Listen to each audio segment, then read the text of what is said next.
হঠাৎ করেই আমার গাড়িটা বন্ধ হয়ে গেছে, স্টার্ট নিচ্ছে না কোনোভাবেই।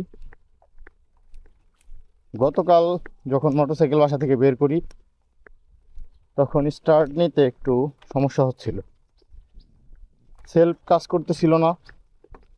এদিকে কিক দিতে দিতে আমি হাঁপিয়ে উঠেছিলাম, তবুও স্টার্ট নিচ্ছিল না। এক পর্যায়ে স্টার্ট নিয়েছে। আপনাদেরকে একটু বলে রাখি, সেটা হচ্ছে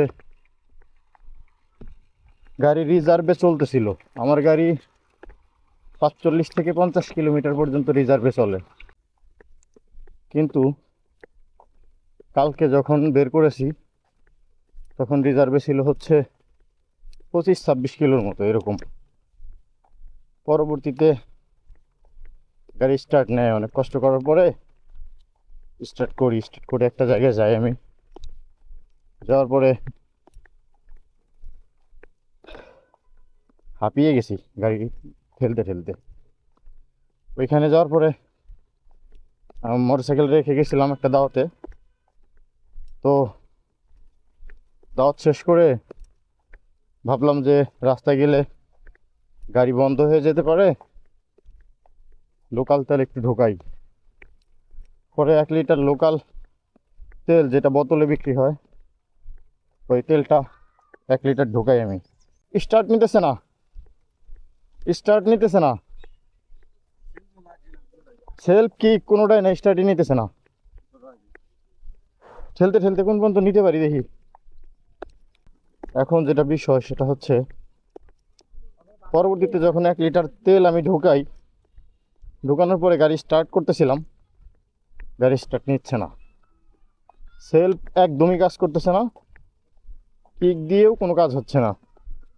আবার সেই সকালের মতো সমস্যা। পরবর্তীতে কি করব, যেই দোকান থেকে তেল নিয়েছিলাম ওই দোকানদার ভাইকে বললাম, ভাই একটু দেখেন তো কিক মেরে স্টার্ট করতে পারেন কিনা। উনি চোখ টোক টেনে টেনে কত কিছু করে ট্রাই করতেছিল, হচ্ছিল না। পরবর্তীতে স্টার্ট নিল, তাহলে ভাবলাম যে তাহলে যেতে পারবো হয়তো। মেকারের কাছে গিয়ে তারপরে হচ্ছে সেরে নিব। এখন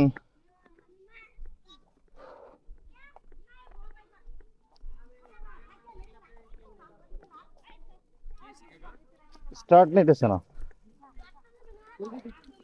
যাবো তো এক জায়গা দূরে।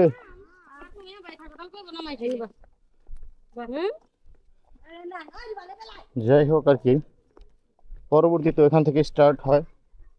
স্টার্ট হওয়ার পরে আসতেছিলাম বাসার দিকে, বানিয়াজুড়ি স্ট্যান্ডে আসতে আসতে আবার বন্ধ হয়ে যায় একাই। তখন আর কোনোভাবেই স্টার্ট নিচ্ছিল না। পরে ওখানে একটা মেকারকে দেখাইলাম, উনি তো ওইখান থেকে খুলে টুলে ব্যাটারির লাইন চেক করলো, তারপরে চোখ টেনে চেষ্টা করলো, কোনোভাবে কোনো কিছু হচ্ছিল না। পরবর্তীতে উনি বললো যে প্লাগে সমস্যা হইতে পারে। পরে প্লাগটা খুলে একটু মোবিল টোবিল দিয়ে একটু তেলের, স্টার্ট নিতেছে না। কথা বলতে এই যে মোবাইল